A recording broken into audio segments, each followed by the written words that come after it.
Fame gave them money, power, and access, but for some addiction became the darkest chapter of their lives. From shocking public collapses to hard-fought recoveries, these 18 black celebrities faced battles few fans fully understood.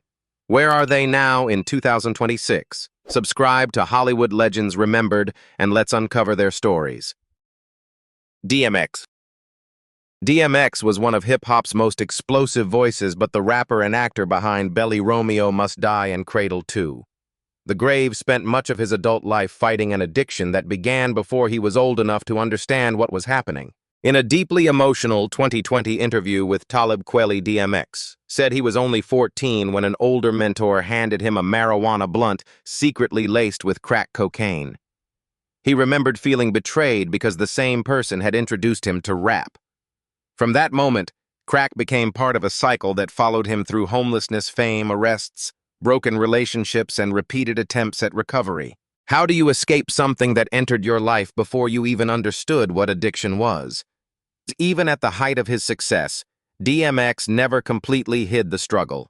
He entered treatment more than once, including another rehabilitation program in 2019 that forced him to cancel scheduled performances. He often spoke about addiction alongside childhood trauma, faith, and the pain he had spent years trying to bury. On April 2, 2021, DMX suffered a catastrophic cardiac arrest and was hospitalized in White Plains, New York. He died on April 9th at just 50.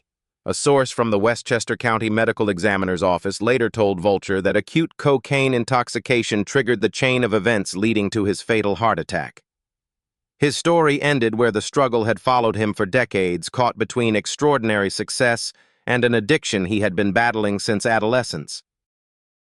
Whitney Houston. Whitney Houston spent much of the 1980s and 1990s looking almost untouchable. The Newark-born singer possessed one of the most celebrated voices in pop and R&B, selling millions of records and turning songs like I Wanna Dance with Somebody and I Will Always Love You into global standards. Behind that success, however, drug use was taking over parts of her private life. In a 2002 interview with Diane Sawyer, Houston admitted that alcohol, marijuana, cocaine, and prescription pills had all been part of her life at different times. She insisted she did not use crack cocaine, but acknowledged heavy partying and the damage it caused. Years later, she told Oprah Winfrey that cocaine use had become deeply entangled with her troubled marriage to Bobby Brown and that she had entered rehabilitation. How does someone adored by millions reach a point where simply getting through the day becomes the harder battle? Houston attempted a comeback with I Look to You in 2009, but her struggles did not disappear. On February 11, 2012, she was found submerged in a bathtub at the Beverly Hilton. The Los Angeles County coroner ruled her death an accidental drowning with heart disease and cocaine use listed as contributing factors. By 2026, Houston's story remains one of enormous talent, shadowed by a substance use battle she publicly acknowledged but never fully escaped. Rick James. Rick James built his reputation on excess. The Motown funk star behind Super Freak, Give It To Me Baby, and Mary Jane lived with the same intensity he brought to the stage, but cocaine eventually turned that lifestyle into something far darker than the image he sold to audiences. James had experimented with drugs from his teens, but wealth made cocaine frighteningly accessible. Court records later showed that by 1991, he was reportedly spending as much as $1,000 a day on cocaine. James himself admitted how completely the drug had taken over, explaining that cocaine convinced him he could remain the non-stop party machine represented by his public persona. How far can someone fall when the character everyone celebrates becomes impossible to switch off? The consequences became brutal. During a 1991 cocaine binge, James and girlfriend Tanya Hijazi assaulted and restrained a woman at his West Hollywood home. Another assault followed while he was free on bail. He was convicted in 1993 and ultimately spent nearly 3 years in prison. James later attempted to rebuild his career, but years of substance abuse accompanied serious health problems, including heart disease and a 1998 stroke. He died at his Los Angeles home on August 6, 2004, aged 56. Toxicology testing found cocaine, methamphetamine, and 7 other drugs in his system. The coroner ruled his death accidental with a heart attack as the cause. None of the individual drugs was present at a lethal level by itself. His music survived. The years cocaine consumed from his life could not be recovered. Samuel L. Jackson. Long before Samuel L. Jackson became the commanding presence audiences knew from Pulp Fiction and Marvel films, he was already a respected stage actor in New York. But during much of that period, he was also living with addiction. Jackson has spoken openly about heavy drinking and drug use, including cocaine and crack. He described himself as a high-functioning addict. He still arrived on time, knew his lines, and worked even as his dependence became more destructive. By 1990, crack cocaine had taken a serious hold. The turning point came when his wife, LaTanya Richardson Jackson, and their daughter found him unconscious at home with drugs and paraphernalia around him. How close can someone come to losing everything, while everyone else still sees a working professional? Jackson entered rehabilitation and got sober in 1991. Barely out of treatment, he accepted the role of Gator Purify, a crack-addicted man in Spike Lee's Jungle Fever. The part was painfully close to what he had just lived through, yet it became one of the performances that changed his career.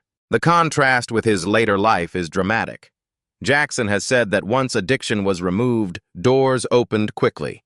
More than 3 decades later, his story is defined not by continued drug use but by recovery before the biggest years of his career. Marvin Gaye. Marvin Gaye gave soul music some of its most intimate recordings, from What's Going On to Let's Get It On. But by the end of the 1970s, financial trouble, broken relationships, and heavy cocaine use had pushed the Motown legend into a dangerous decline. In 1981, Gaye arrived in Austin, Belgium, struggling with cocaine addiction and millions of dollars in tax problems.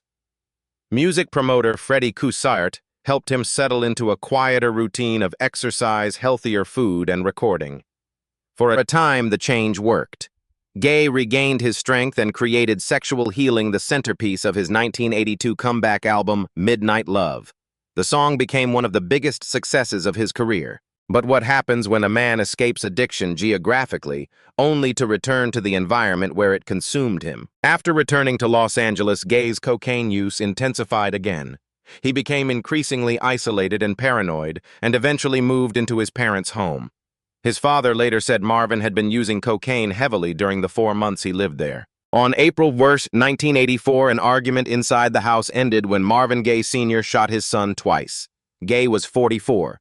Toxicology later detected cocaine residue in his bloodstream consistent with use several hours before his death, although the coroner said he was probably no longer under its influence when he was killed. Lamar Odom.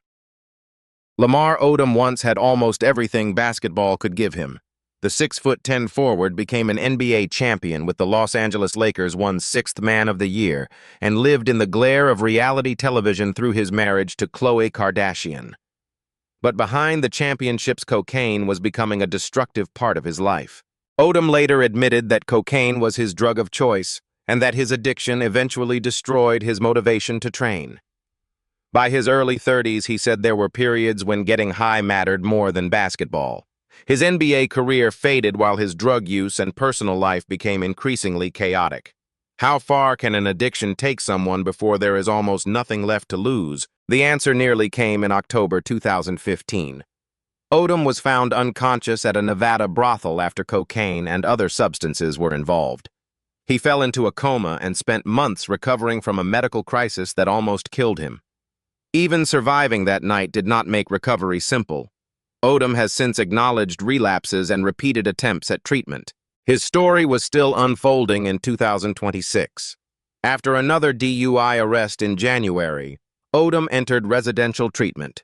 By April, he said he was completely sober and no longer drinking alcohol. The former champion now speaks openly about addiction, knowing firsthand how close drugs came to taking both his career and his life. Richard Pryor.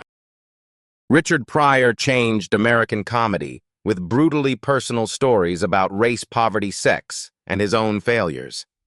Away from the stage, however, cocaine and alcohol became so consuming that even Pryor later admitted he could barely go minutes without thinking about drugs. By the late 1970s, Pryor's cocaine use had escalated from recreational snorting to freebasing, a more intense method that increasingly isolated him from friends and family. In June 1980, after days of heavy cocaine use at his California home, Pryor suffered third-degree burns over much of his body.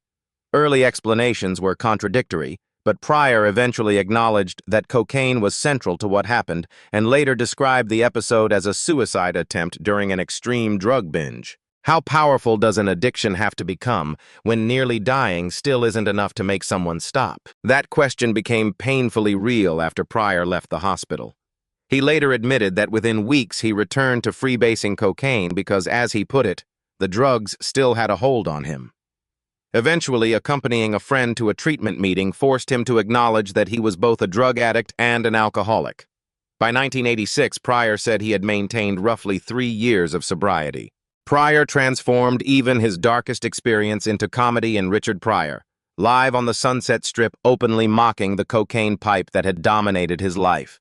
He died in 2005 at 65 after a heart attack, leaving behind a career shaped by extraordinary honesty and years nearly destroyed by addiction. T.I.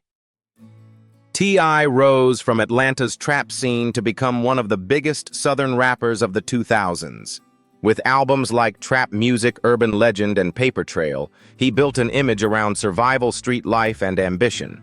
But while his career was reaching another level, prescription drugs began creating a problem he later admitted was getting out of control. After undergoing several dental procedures, T.I. was prescribed powerful painkillers, including OxyContin and hydrocodone. The medication initially served a medical purpose, but he later acknowledged continuing to take the pills after the pain was gone because he enjoyed the feeling. Long recording sessions and exhausting workdays gave him another excuse to keep using them until the habit began turning into dependence. How easily can a prescription become a problem when the pills are always within reach? The consequences became impossible to ignore in September 2010. Police arrested T.I. and his wife Tiny during a traffic stop in Los Angeles where authorities reported finding ecstasy and codeine. Because T.I. was already on federal probation, the incident sent him back to prison for 11 months. Before returning to custody, he sought therapy and spoke publicly about recognizing his dependence. Even fellow rapper Eminem, who had survived his own prescription drug addiction, reportedly warned him about where that road could lead. For T.I., pills were no longer simply pain medication. They had become a habit strong enough to threaten his health, career, family life, and freedom. Michael K. Williams. Michael K. Williams became unforgettable as Omar Little on The Wire and later earned acclaim for Boardwalk Empire and Lovecraft Country. But while his career was rising, Williams was privately losing control of a drug habit that he later admitted could easily have killed him. Around 2004, during The Wire's run, Williams became addicted to cocaine. He described disappearing for days at a time, getting high in dangerous places and hiding his use from friends who tried to protect him. Fame did not make him feel more secure. Williams later said he had become more comfortable living as Omar than simply being himself. TVGuide.com. How frightening does addiction become when even success gives you another reason to escape? Williams eventually sought help and spoke openly about his recovery, admitting that he had been playing with fire. For years, he continued taking on demanding roles while acknowledging that addiction remained part of his life. TheGuardian.com. On September 6, 2021, Williams was found dead in his Brooklyn apartment at 54. New York City's medical examiner ruled his death accidental, caused by the combined effects of fentanyl, p-fluorofentanyl, heroin, and cocaine. WashingtonPost.com. The addiction he once feared would put him in a body bag, ultimately returned in a combination his body could not survive. D'Angelo. D'Angelo emerged in the 1990s as one of the most gifted voices in modern soul. Born Michael Archer in Richmond, Virginia, he broke through with Brown Sugar and reached another level with Voodoo in 2000.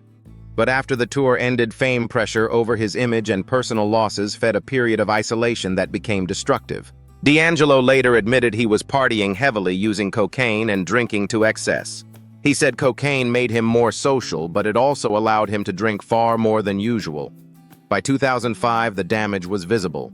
He was arrested in Richmond on cocaine, marijuana, and DUI-related charges, and later that year survived a violent Hummer crash after driving while intoxicated and high on cocaine. How much can someone lose before finally believing they need help? Rehab did not work immediately. D'Angelo later admitted that after one early treatment stay, he went straight to a liquor store. More attempts followed before he eventually sought serious help, including treatment at Eric Clapton's Crossroads Center in Antigua. Recovery helped open the door to his return. In 2014, after 14 years without a studio album, he released Black Messiah to enormous acclaim. D'Angelo died from pancreatic cancer on October 14, 2025, at 51. His long disappearance remains inseparable from those years when cocaine and alcohol pushed his career and health dangerously close to collapse. Pimp C. Pimp C-born Chad Butler helped turn UGK into one of the defining groups of Southern hip-hop. His production, blunt delivery, and Texas drawl shaped generations of rappers. But his music also reflected a drug culture that eventually became dangerously personal. One substance followed him closely: promethazine codeine cough syrup, commonly mixed with soda and known as syrup or lean. Pimp C openly referenced the drug in his music and appeared on 3 6 Mafia's Sippin' on Some Syrup, a record that helped spread the drink's image far beyond the Southern rap scene. What happens when something celebrated in the music becomes something the body can no longer survive? On December 4, 2007, Pimp C was found unresponsive in his room at the Mondrian Hotel in West Hollywood. He was only 33 and had just experienced one of UGK's biggest career moments, with Underground Kings reaching #1 on the Billboard 200. The Los Angeles County coroner later ruled his death accidental. Promethazine and codeine were found at elevated levels, although officials said they were not high enough by themselves to constitute a fatal overdose. Pimp C also suffered from sleep apnea. Investigators concluded that the combination of the medication's respiratory effects and his existing condition likely suppressed his breathing while he slept. The drug he had helped make part of Southern hip-hop mythology ultimately became part of the medical explanation for his death. Nate Dogg. Nate Dogg had the kind of voice that could turn a rap verse into an anthem. Born Nathaniel Hale in 1969, he grew up singing in church before helping define West Coast G-Funk alongside Snoop Dogg and Warren G. Regulate the Next Episode and countless guest hooks made his deep, effortless voice instantly recognizable. Behind that calm delivery, drinking and marijuana became recurring parts of his life. Friends remembered Hennessy as a constant presence around Nate, while marijuana also brought real legal consequences. In 2002, police stopped his tour bus in Arizona and discovered 4 ounces of cannabis. Nate later pleaded guilty to misdemeanor marijuana possession and was ordered to complete probation, community service, and drug counseling. How much can the body absorb when heavy habits become part of everyday life for years? By the end of 2007, Nate's health collapsed dramatically. He suffered a stroke that weakened the left side of his body. Just months later, in September 2008, a second stroke was even more devastating, leaving him largely paralyzed and unable to speak. The singer, whose voice had carried hundreds of records, suddenly faced years of rehabilitation. Nate Dogg never fully recovered. He died on March 15, 2011, at only 41 from complications related to multiple strokes. His final years revealed a far darker side of the laid-back lifestyle that had surrounded much of his public image. Snoop Dogg. Snoop Dogg has spent more than 3 decades turning marijuana into part of his public image, long before he became the relaxed television personality seen beside Martha Stewart. However, drugs were tied to a far rougher period of his life. Shortly after finishing high school, Snoop was arrested for cocaine possession and spent time moving in and out of jail. He later clarified that the drug case involved selling cocaine, not marijuana. When music finally pulled him away from street life, cannabis remained. By the time Doggy Style made him a superstar in 1993, smoking had become inseparable from his songs, interviews, performances, and eventually his business ventures. When does a habit stop being private and become part of the character? The entire world expects you to play. Snoop has never pretended that his marijuana use was occasional. Interviews have repeatedly found him smoking openly, and he eventually employed a professional blunt roller to keep up with his routine. In 2024, he even revealed that someone sometimes monitors group smoking sessions to make sure guests do not become excessively intoxicated. Yet Snoop's story did not end in the physical collapse seen in many drug-related celebrity tragedies. By 2026, he remains active in music, television, and business.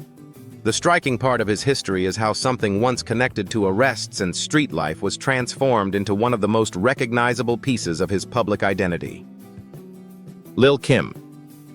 Kimberly Denise Jones, known as Lil Kim, became one of the most important women in hip-hop with a fearless image, explicit lyrics, and a style that changed female rap. On stage, she looked untouchable. In private, her life was much more unstable. According to accounts around her early years, Lil Kim was exposed to drugs, street pressure, and dangerous people when she was still young. Substance use became a way to deal with insecurity, pain, and the chaos surrounding her life. Her relationship with the notorious B.I.G. added more attention, but after his death in 1997, the pressure around her only became heavier. How does a woman act fearless in public while privately using drugs to survive the damage? Her legal troubles in 2005 added another blow to her career and image. Even after prison, the fight to rebuild was not simple. Lil Kim remained influential, but addiction and personal turmoil kept following her story. Her legacy is still powerful, yet it carries a harsh truth. Fame made her visible, but it did not make her safe. Eddie Griffin. Eddie Griffin built his career by turning chaos into comedy. The Kansas City native broke through in stand-up before becoming a television star on Malcolm and Eddie, and later landing memorable roles in Undercover Brother John Q and Deuce Bigalow. Behind the jokes, however, alcohol became part of a lifestyle that even his own family openly worried about. That tension surfaced clearly in the 2009 VH1 reality series Eddie Griffin Going for Broke. Cameras followed Griffin through a life filled with expensive parties, champagne cocktails, cigarettes, and constant financial pressure. Mother, Doris Thomas, moved in to help straighten out his life, and at one point directly accused her son of being an alcoholic. Griffin continued drinking while trying to rein in other destructive habits. What happens when this person warning you is not a manager or a tabloid reporter, but your own mother? Alcohol was not Griffin's only brush with substances. Earlier in life, marijuana use reportedly contributed to his short-lived Navy career long before comedy made him famous. But drinking became the more visible issue once cameras entered his private world. Griffin's career survived the turmoil. He continued touring, filming stand-up specials, and acting for years afterward. By 2026, he remained an active comedian carrying decades of success alongside a history in which partying and heavy drinking had repeatedly become impossible to separate from the man audiences saw off stage. Meek Mill. Meek Mill built his career on relentless energy, turning Philadelphia street stories into records like Dreams and Nightmares and Championships. But during one of the most turbulent periods of his rise, prescription painkillers quietly became a serious addiction. Meek later revealed that he developed an on-and-off dependence on Percocet, an opioid painkiller. By his own account, the problem became severe enough that he was sometimes taking as many as 10 Percocet pills a day. He described that level of use as walking with death, knowing that the pills were affecting both his judgment and the decisions he made around him. How do you ask for help when admitting you have a drug problem could also send you back to prison? That fear became central to Meek's struggle. While serving a lengthy probation term, he worried that admitting drug use could be treated as another violation. Eventually, he told a probation officer about the addiction and was placed in rehabilitation. Meek later said the treatment changed his life.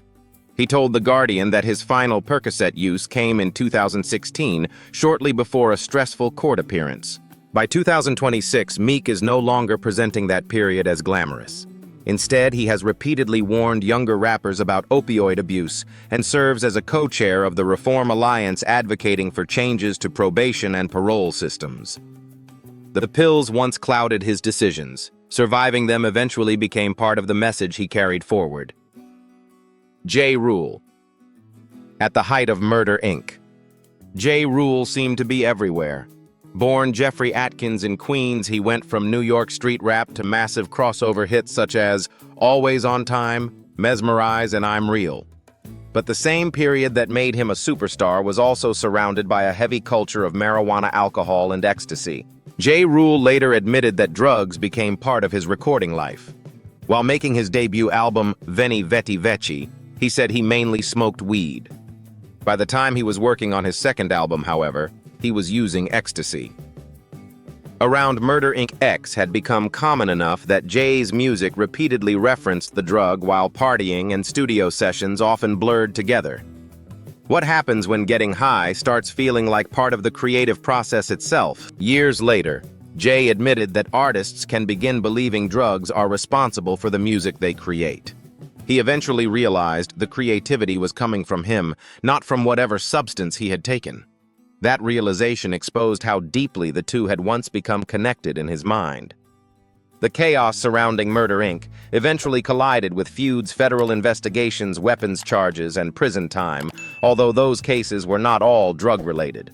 In 2026, Ja Rule is still performing his early hits on stage. But behind some of the brightest years of his career was an era when ecstasy, marijuana, alcohol, music, and constant partying existed dangerously close together. Jimi Hendrix. Jimi Hendrix revolutionized the electric guitar in barely 4 years of international fame. Behind Purple Haze, Hey Joe, and his legendary Woodstock performance.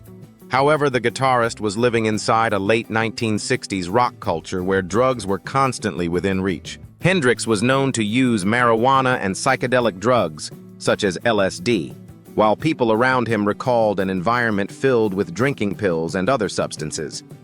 As fame intensified, the non-stop touring parties and people surrounding him made that lifestyle increasingly difficult to escape. Biographical accounts describe the Jimi Hendrix experience itself becoming consumed by alcohol, pill-taking, and drug use during its final period. How dangerous does experimentation become when nobody around you seems willing to say enough is enough? The answer came brutally early. On September 18, 1970, Hendrix was found unresponsive in London after spending the night with Monica Danneman. He had been drinking wine and had taken Vesperac's powerful sleeping tablets containing barbiturates. The official cause was suffocation resulting from acute barbiturate intoxication after he inhaled vomit while unconscious. Hendrix was only 27 years old. His death was ruled accidental, not suicide. He had already transformed rock guitar forever, yet the mixture of alcohol and sedatives ended his life before he could finish the music he was recording. For Hendrix, the excess surrounding rock stardom was no longer mythology. In the final hours of his life, it became fatal.